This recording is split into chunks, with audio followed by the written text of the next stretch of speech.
आलिंगन घडे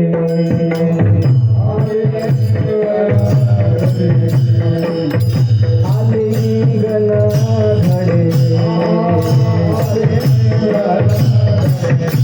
मोक्ष सायोज्यता जोडे मोक्ष सायोज्यता जोडे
चांची केली पावे सेवा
शेवट पानगावकर सिंगल सिंगल म्हणा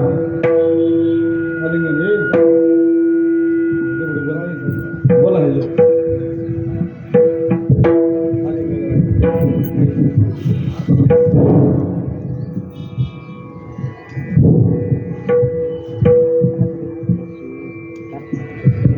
हॅलो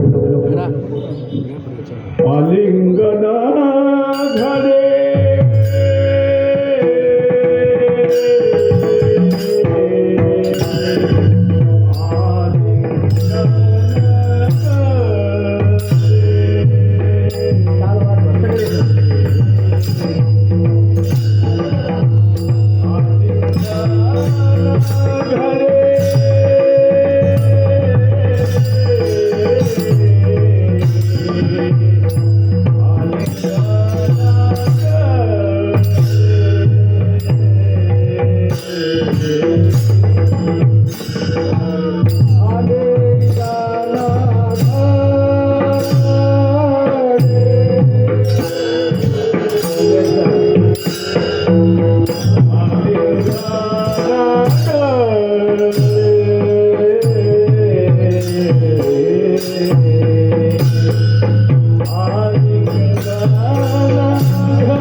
ऐसा संताचा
मोक्ष सायुज्यता जोडे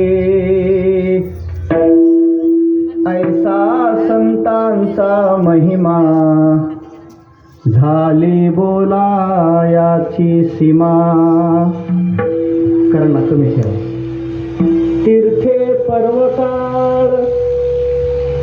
तीर्थे पर्वकाळ अवघी पाया पे सकळ ऐसा संतांचा महिमा झाली बोलायाची सीमा.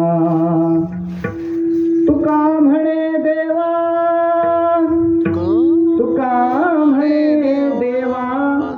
त्यांची केली पावे सेवा ऐसा संतांचा महिमा झाले बोलायाची सीमा.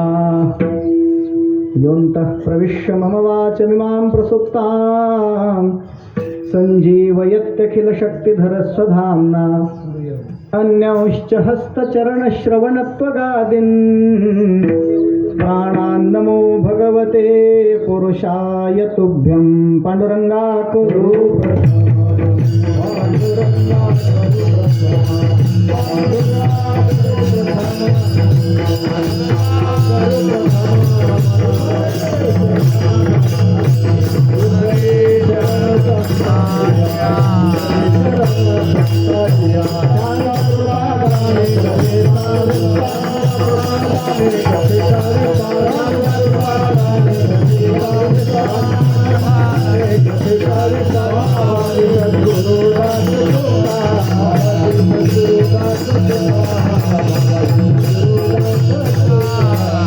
अलंकापुरी रम्य सिंहासनस्थं पदाम्भोजतेजस्फुरद्दिक्प्रदेशं विधीन्द्रादिदेवै सदा स्तूयमानं समाधिस्थमूर्तिं भजे ज्ञानदेवं. नमो ज्ञानेश्वरा नमो ज्ञानेश्वरा.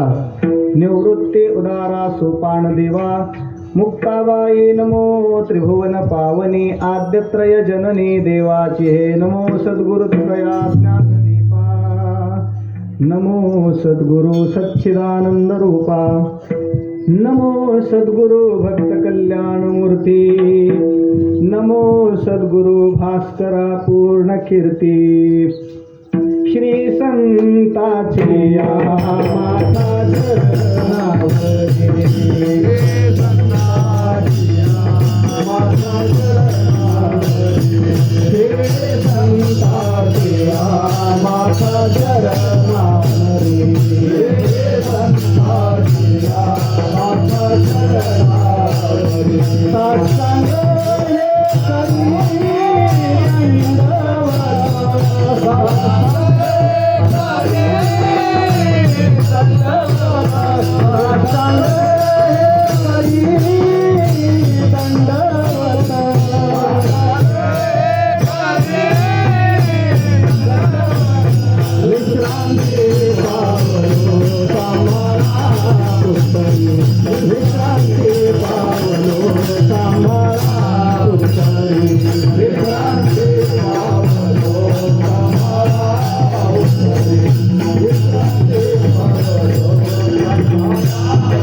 आलिंगन घडे मोक्ष सायुज्यता जोडे ऐसा संतांचा महिमा झाली याची सीमा.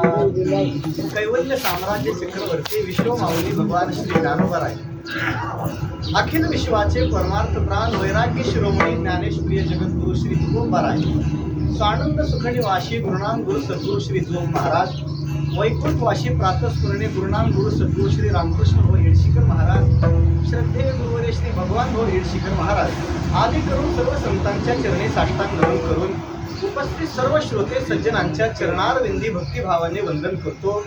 या नैमित्तिक आणि विशेष पर्वणीच्या कीर्तन सेवेकरिता जगद्गुरु श्री तुकोबारायांचा अभंग आपल्या पुढे गायलेला आहे. आजच्या अभंगातून जगद्गुरु श्री तुकोबाराय साधू पुरुषांचा महिमा व्यक्त करतायत. विठ्ठला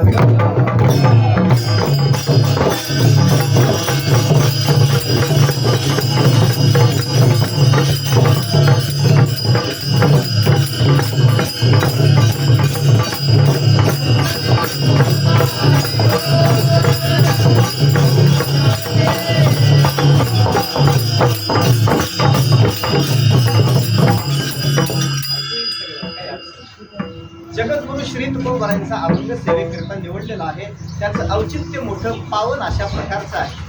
वैकुंठवासी प्रातस्मरणे सद्गुरु श्री रामकृष्ण भाऊ येडशीकर महाराज यांच्या पावन अशा पुण्यस्मरणाच्या औचित्य समयी महाराजांच्या शब्दांचा आधार घेऊन गुरुवर्य श्री भाऊंच्या चरणावरती शब्दांची तोडकी मोडकी दुर्वादळ आपल्याला या ठिकाणी समर्पित करायची आहे. वारकरी संप्रदायामध्ये जे काही महनीय अशा प्रकारचे महापुरुष या ठिकाणी अध्वर्यू संत मंडळी होऊन गेले, त्यांच्यामध्ये ज्यांचं नाव मोठ्या श्रद्धेनं अग्रक्रमाने घेतलं जातं, आदरणीय त्याच्यामध्ये गुरुवर्य भाऊंचा नंबर होता. पहा, श्री क्षेत्र पंढरपूर या ठिकाणी राहणाऱ्या पंडितांच्या मोठ्या मोठ्या सभेमध्ये अनेक पंडित त्या काळात पंढरपूरमध्ये राहायचे, पण त्यांच्यामध्ये सगळ्यामध्ये विशेष असं शोभून दिसणारं व्यक्तिमत्व की ज्यांच्याकडे सगळ्यांनी आदराने पाहावं, श्रद्धायुक्त अंतःकरणाने ज्यांच्या चरणावरती नमस्कार करावा, असं गुरुवर्य भाऊंचं जीवन होतं. पहा, रामेश्वर शास्त्रींनी तुकोबारायांचं वर्णन करत असताना असं म्हटलेलं आहे की जगातला अंधकार दूर करण्याकरता, जगामध्ये असलेला अज्ञानाचा अंधकार जो आहे त्या अंधकाराला दूर करण्याकरता बऱ्याच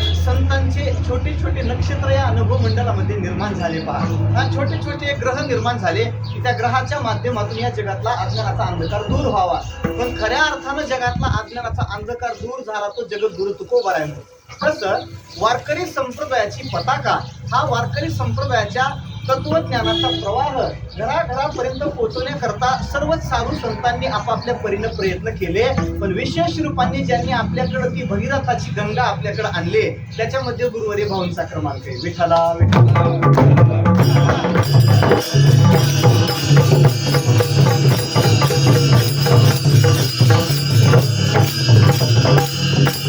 आपलं समग्र जीवन पंढरीनाथाच्या चरणावर अर्पण करून अंतःकरणामध्ये असलेली पराकोटीची निष्ठा, आपल्या भजन साधनेची निष्ठा, जगद्गुरु तुकोबारांच्या गाथ्याच्या विवरणाची निष्ठा, आळंदी पंढरीच्या वारीची निष्ठा ज्यांनी सांभाळली असं म्हणण्यापेक्षा ज्यांच्याकडे पाहून संप्रदायाने शिकावं निष्ठा काय असते असं गुरुवर्य भाऊंचं जीवन होतं. त्यांच्याबद्दल मी बोलणं कसं, माझ्या शब्दांची दुर्वादळच आहे, ते तिथपर्यंत पोहोचतील की नाही मला माहिती नाही, पण ज्या मौखिक परंपरेनं गुरुमुखातून गुरुवर्य भाऊंचा महिमा ऐकला, ते ऐकत असतानाच असे अंगावरती शहारे उभे राहायचे. पहा, श्री क्षेत्र पंढरपूरला काही दिवसापासून राहण्याचा योग आहे आणि विशेष रूपाने ज्या दोन साधू पुरुषांची आमच्यावरती कृपेची छाया आहे, आदरणीय हरिभक्तीपरायण सद्गुरू श्री चंद्रशेखरजी महाराज देशूरकर आणि आपल्याच परिसरातील असलेले गाथा गुरुवर्य बाबा, या दोन महापुरुषांचं विशेष रूपाचं प्रेम आमच्यावरती आहे आणि या दोघांच्याही मुखातून वारंवार भाऊंचा महिमा तसा ऐकायला पंढरपूर क्षेत्रामध्ये मिळाला. गुरुवर्य महाराजांनी असं भाऊंच्या बद्दल एक विधान केलं होतं की श्री क्षेत्र पंढरपूरला एकदा पंढरीनाथाचा उत्सव करण्याची सगळ्यांना इच्छा झाली. पंढरीनाथ परमात्म्याचा जन्मोत्सव करावा, त्याचा वर्धापन दिन करावा अशी सगळ्यांना इच्छा झाली आणि मग त्या काळातल्या सगळ्या विद्वानांनी मिळून गुरुवर्य श्री चंद्रशेखर महाराजांना कीर्तन दिलं की तुम्ही कीर्तन करा. भाऊंनी आज्ञा केली की कीर्तन तुम्ही करा, मी ऐकायला बसणार आहे. आता महाराजांची आज्ञा, गुरुवर्य भाऊंची आज्ञा महाराजांना महाराज कीर्तनाकरता उभे राहिले. पंढरीचे भूत मोठे आल्या गेल्या झडपी वाटे या अभंगावरती महाराजांनी वेदांत प्रचुर अशा प्रकारचं अस्खलित चिंतन त्या अभंगावर व्यक्त केलं आणि मग कीर्तन झाल्यानंतर पंढरपुरातल्या त्या काळातल्या सगळ्या विद्वानांनी महाराजांचं कौतुक केलं पहा. वैकुंठवासी प्रातस्मरणे वक्ते बाबा असतील, वैकुंठवासी प्रातस्मरणे धुंडा महाराज, वैकुंठवासी प्रातस्मरणे हरिभाऊ महाराज पाटील असतील, त्या सगळ्या मंडळींनी भरभरून महाराजांचं कौतुक केलं. काय चिंतन, काय सुंदर चिंतन, काय भाषा, काय प्रमेयाची मांडणी, काय सिद्धांताची प्रकरणे, सगळ्यांनी महाराजांचं कौतुक केलं. पण गुरुवर्य भाऊ एकही शब्द महाराजांच्या संबंधानं बोलले नाहीत आणि ती गोष्ट महाराजांना खटकली की ज्या अर्थी भाऊंनी माझ्या कीर्तनाच्या बद्दल काही प्रतिक्रिया व्यक्त केली नाही, त्या अर्थी काहीतरी चिंतनामध्ये विसंवाद, अपसिद्धांताचं चिंतन झालं असावं, एखाद्या वचनाचं विवेचन करत असताना कदाचित भाऊंना ते वचन पटलं नसावं असं महाराजांना वाटलं आणि महाराज भाऊंच्या दर्शनाकरता गेले. महाराज भाऊंच्या चरणावरती महाराजांनी आपलं मस्तक टेकवलं आणि विचारलं, महाराज कीर्तनाबद्दल काही प्रतिक्रिया दिली नाही, सगळ्या लोकांनी कीर्तनाचं कौतुक केलं, आपण काही बोललं नाही, माझं काही चुकलं का? त्याच्यावरती भाऊंनी प्रतिक्रिया दिली, महाराज तुमचं निरूपण फार छान आहे, तुमच्या घराण्याची परंपरा ज्ञानोबा तुकोबारांच्या सेवेची आहे, अत्यंत सुंदर कीर्तन तुम्ही केलं, तर माणसाला थोडंसं समय सूचकता असली पाहिजे असं भाऊ म्हणाले. बरं, थोडीशी समय सूचकता असली पाहिजे. त्याचं कारण असं, उत्सव आहे देवाच्या वर्धापनाचा आणि अभंग घेतला भूताचं वर्णन करणारा, इथून पुढे एवढं सांभाळा म्हणजे विठाला विठाला.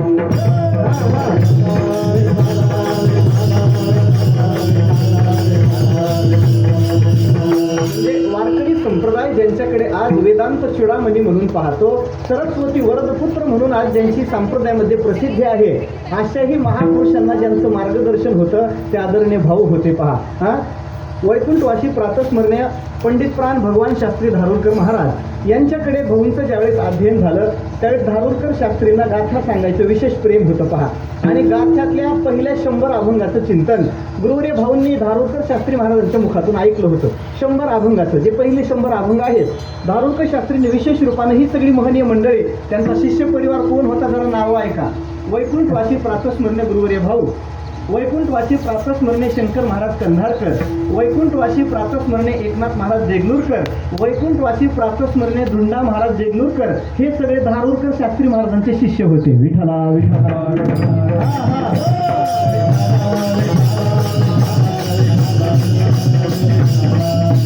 आता या शिष्य मानद्याळीचा विचार केल्यानंतर कळेल ते गुरु काय योग्यतेचे असतील पहा. 100 अभंगाचं चिंतन गुरुवर्य भाऊंनी त्यांच्याकडून ऐकलं आणि भाऊंच्या अंतःकरणामध्ये विशेष रूपानं गाथ्याच्या संबंधानं प्रेमाची भावना निर्माण झाली आणि तिथूनच पंढरपूर क्षेत्रामध्ये गाथा विवेचनाचा प्रारंभ झाला. पंढरपूरमध्ये काही तोंडामध्ये चांदीचा सोन्याचा चमचा घेऊन आलेलीच मंडळी इथून मागं गाथा सांगत होती असं म्हणतात पहा. पण गुरुवर्य भाऊंनी ज्यावेळेस पंढरपूरला गाथा सांगायला सुरू केला, ज्यांची 300 आणि 400 वर्षाची तुकोबारांच्या सेवेची परंपरा आहे, त्या परंपरेतले सगळे आध्वर्य मंडळी खोलीत भिंतीच्या आड बसून भाऊंची कीर्तन ऐकायचे. विठ्ठला विठ्ठला.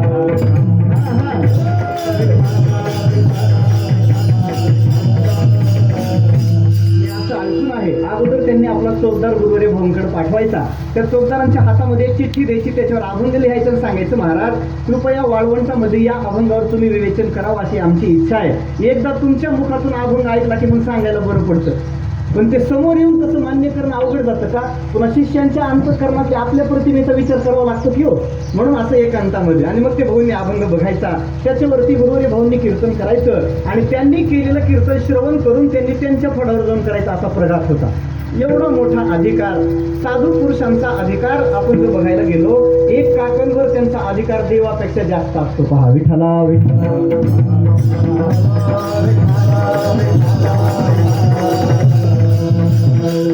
चातुर्मास्य संपून गावाकडे निघाल्यानंतर गुरुवर्य श्री महाराजांना निरोप देण्याकरता म्हणून गेलो. गुरुवर्य श्री चंद्रशेखर महाराज देगलूरकर त्यांच्या पायावर मस्तक टेकवलं आणि महाराजांनी प्रश्न केला, काय ज्ञानोबा पुढच्या सेवेचं काय नियोजन आहे?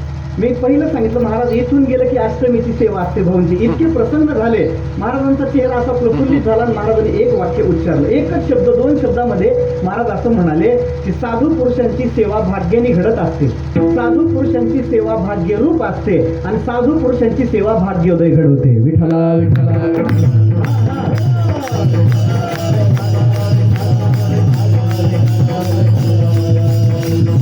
अशा महनीय साधू पुरुषांचं आपण सेवक होणं, याच्यातच आपल्या जीवनाची धन्यता आहे पहा. भले म्हणाविता संतांचे सेवक, संतांचे सेवक, आईच्या सुख रूप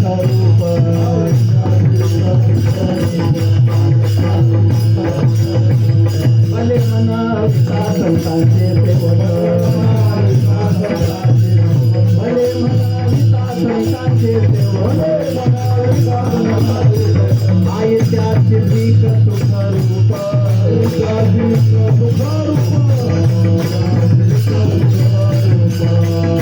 भले म्हणविता संतांचे. आपण स्वतःला संतांचं सेवक म्हणून घ्यावं, त्याच्यामध्ये विशेष रूपाचा आनंद आहे. पहा, खरं तर पंढरीनाथ परमात्मा असं म्हणतो की जे माझी भक्ती करतात ते माझे भक्तच नाही, ते देवाचं विधान मोठं चमत्कारिक आहे. पहा, नारद पुराणामधला श्लोक आहे. भगवान सांगतात की जे माझी उपासना करतात, ज्यांच्या अंतःकरणात माझ्याविषयी श्रद्धा आहे आणि जे माझ्या सेवेमध्ये प्रवृत्त आहेत ते माझे भक्तच नाही. मग नारद महर्षींनी विचारलं, तुमची भक्ती करणारे तुमचे भक्त नाहीत, मग तुमचे भक्त कोण आहेत? पुढे देवाने असं उत्तर दिलं की जे माझ्या भक्तांची भक्ती करणारे आहेत ते माझे भक्त आहेत. विठ्ठला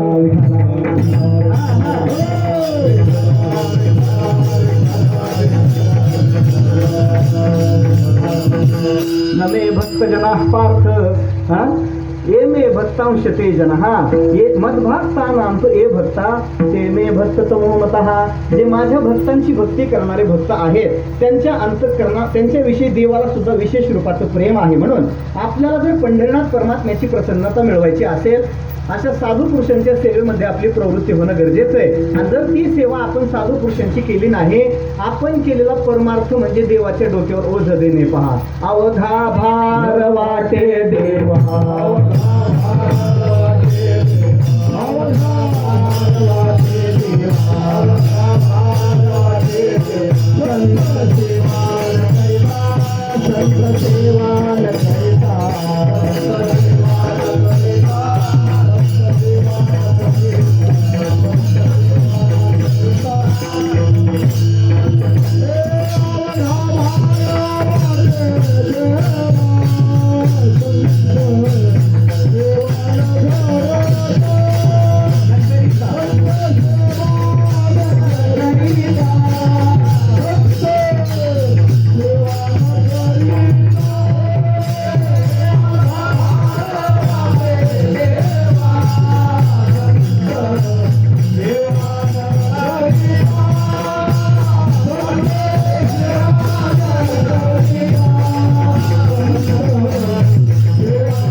देवा संत सेवा न करिता, संत सेवा न करिता देवा अवघा भार वाटे.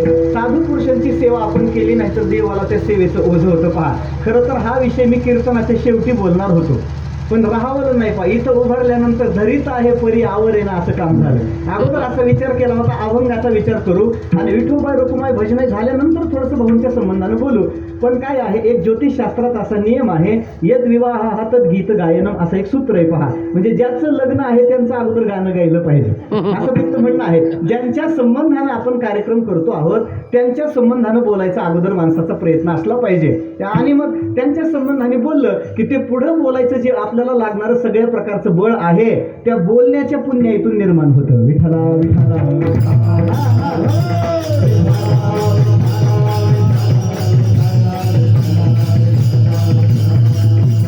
उत्सव संतांचा आहे आणि मग त्या निमित्तानं साधू पुरुषांचा महिमा गाणारा अभंग आपल्या समोर गायलेला आहे. जगद्गुरु तुकोबारांच्या अत्यंत आवडीचा विषय म्हणजे साधू पुरुषांचा महिमा गाणे. पहा, महाराजांच्या गाथेचं जर आपण परिशीलन केलं, अवलोकन केलं, अभ्यास केला, बारकाईनं जर ती गाथा तपासली तर तुकोबारांचं अंतःकरण ज्यांच्यासाठी असं प्रेमाने ओतप्रोत असं भरून आलेलं आहे ते फक्त दोघ जण आहेत. पहा, एक तर पांडुरंग परमात्मा आणि दुसरे संत महात्मे. या दोघांच्या व्यतिरिक्त तुकोबारांची वाणी धावायला तयार नाही. पहा, दुसऱ्या माणसाबद्दल महाराज बोलतच नाहीत आणि बोलले तर पुन्हा असं बोलतात की पुन्हा दुसऱ्यांनी बोलायचं काम नाही. विठ्ठला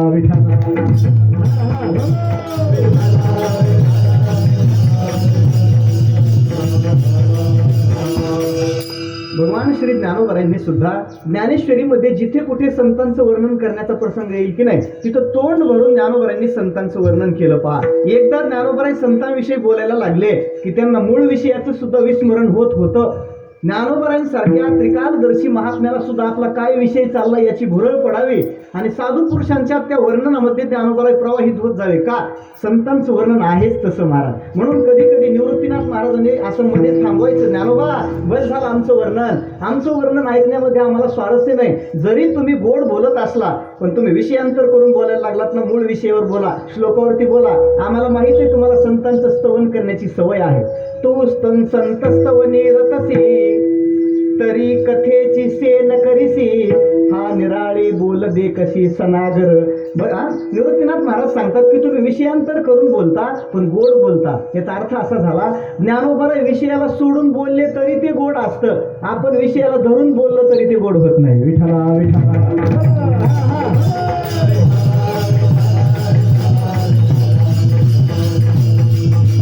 हे असो आता वांजटा, हा तो ज्ञानार्थ दावी गोमटा. उत्कंठा माझी भंगू देऊ नको. ज्ञानोबा माझी जी उत्कंठा ज्ञानेश्वरी ऐकण्याची ती भंग पाहू, आमचं वर्णन करूच नको म्हणतात. पण ज्ञानोबरायला त्याचं प्रेम आहे की नाही. ज्ञानेश्वरीच्या प्रत्येक अध्यायाचं नमन तुम्ही काढून पहा. एक ठराविक 2-3 अध्यायाचा अपवाद जर सोडला, प्रत्येक अध्याय ज्ञानोबराय आपल्या सद्गुरुनाथांचं किती वर्णन करतात महाराज. जय जय ओ शुद्धे मुरारे प्रसिद्धे. 12व्या अध्यायाचं नमन पहा, 10व्या अध्यायाचं नमन बघा, 16व्या अध्यायाचं, 17व्या अध्यायाचं, 14वा, 15वा, 13व्या सगळ्या अध्यायाचं नमन पहा. ज्ञानोबरायांनी मुक्त असं प्रकारचं संतांचा महिमा तिथं गायलेला आहे. कारण साधू पुरुषांचा महिमा तशी सोपी गोष्ट नाही, अगम्य आणि अनाकलनीय अशा प्रकारचा संतांचा महिमा आहे. साधू पुरुषाचा महिमा तसा जगातल्या लोकांना कळणं अवघड आहे. कोणाकोणाला कळत नाही. मी 3 मुद्दे आपल्या समोर ठेवतो. जीवाला संताचा महिमा कळत नाही, शब्द ज्ञानाला संताचा महिमा कळत नाही, देवालाही संताचा महिमा कळत नाही. विठ्ठला विठ्ठला.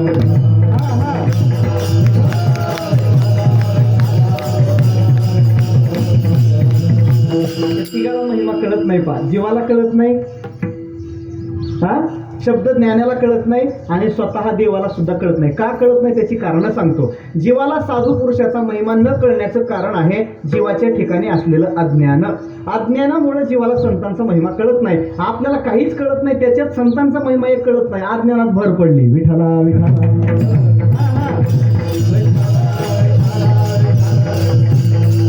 व्यवहारातलं तरी धड काही कळतं का महाराज? कळतं का व्यवस्थित? ज्याला व्यवहारही व्यवस्थित कळत नाही त्याला साधू पुरुषांचा महिमा काय कळायचा?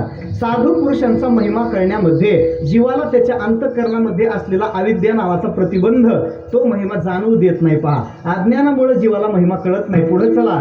शब्द ज्ञानी एखादा पारंगत आहे, परोक्ष ज्ञानाची भूमिका ज्यांनी संपादन केलेली आहे, तुकोबराय सांगतात त्या शब्द ज्ञानाला ही महिमा कळत नाही. का कळत नाही? त्याच्याकडं त्या शब्द ज्ञानाचा अभिमान आहे.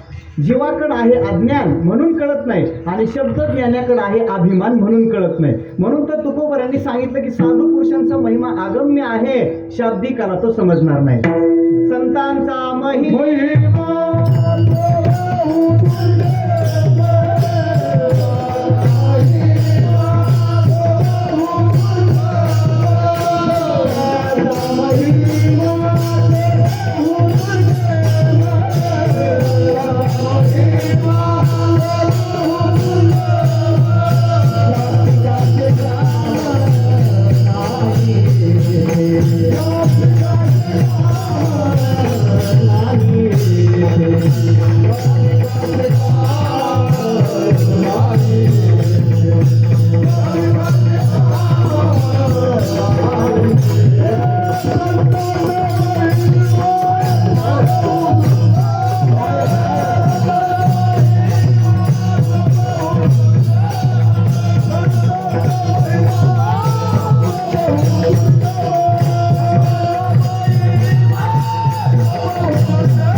नाही लेखे. शाब्दिक म्हणजे निसर्ग पेपर वाचणारा शाब्दिक नाही बरं. ज्याला चांगलं ज्ञान आहे, शास्त्र ज्याला कळतं, शास्त्रातली व्युत्पत्ती ज्याला समजते, शब्दशास्त्राची सोडवण करत असताना व्युत्पत्ती कळावी लागते. पहा, व्याकरणशास्त्र त्याला व्युत्पत्तीचं ज्ञान म्हणतं. असा व्युत्पत्तीनं कमवलेलं ज्ञान असणारा जरी शाब्दिक असला ना, परोक्ष ज्ञानाची भूमिका ज्यांनी संपादन केलेली आहे अशा शाब्दिकालाही साधू पुरुषाचा महिमा कळत नाही. आणि मी एक विधान असं केलं की देवालाही संतांचा महिमा कळत नाही, हे तसं आगाऊपणाचं बोलणं आहे. पण का कळत नाही याच्याकरता माझ्याकडे एक युक्ती आहे. त्याचं कारण असं, देवाला साधू पुरुषांचा महिमा कळत नाही, त्याचं कारण असं, साधू पुरुषात आणि देवामध्ये भेद नाही. विठ्ठला विठ्ठला.